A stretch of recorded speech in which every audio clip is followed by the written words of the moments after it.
నాటుకోళ్ల business start చేయాలనుకునే ముందు నా అనుభవం ఆధారంగా కొన్ని విషయాలు చెప్తున్నాను. ఇవి మైండ్లో పెట్టుకుని రియల్గా ఆలోచించి స్టార్ట్ చేయండి. నాటుకోళ్ల బిజినెస్ గురించి మిజాలు. నాటుకోడి పిల్లలు బల్క్గా తీసుకుని ఒక్కసారిగా ఫారం స్టార్ట్ చేయకండి. ముందు కొద్దిగా అడల్ట్ బర్డ్స్ తీసుకుని వాటితో బ్రీడింగ్ చేసి అనుభవం తెచ్చుకోండి. అలా చేస్తే మీకు ఫీడ్ ఎంత పడుతుంది, హెల్త్ మేనేజ్మెంట్ ఎలా చేయాలి, బర్డ్స్ గ్రోత్ ఎలా ఉంటుంది అన్నది ప్రాక్టికలీ అర్థమవుతుంది. కొన్ని ముఖ్యమైన పాయింట్లు. 1. ఒకేసారి చాలా పిల్లలు కొనడం కన్నా 10 నుంచి 20 అడల్ట్ బర్డ్స్తో మొదలు పెట్టడం మంచిది. 2. అడల్ట్ బర్డ్స్తో బ్రీడింగ్ చేస్తే మీకు చిక్స్ క్వాలిటీ ఎలా ఉంటుందో కూడా అర్థమవుతుంది. 3. ఫీడ్ కాస్ట్ ఎంత వస్తుంది, న్యాచురల్ ఫీడింగ్ సరిపోతుందా లేదా అనేది క్లారిటీ వస్తుంది.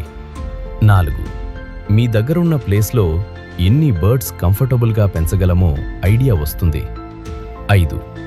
మార్కెటింగ్ గురించి ముందే ఆలోచించాలి.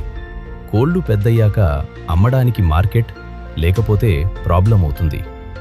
6. లోకల్ డిమాండ్ తెలుసుకోవాలి. 7. డిజీజ్ మేనేజ్మెంట్ చాలా ఇంపార్టెంట్. ఒకసారి డిజీజ్ వస్తే చాలా లాస్ వచ్చే ఛాన్స్ ఉంటుంది. 8.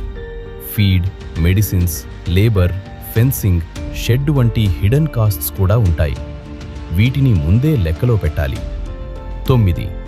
సోషల్ మీడియా వీడియోస్ చూసి 6 నుంచి 8 నెలలు హ్యూజ్ ప్రాఫిట్ వస్తుంది అనుకోవడం చాలా తప్పు.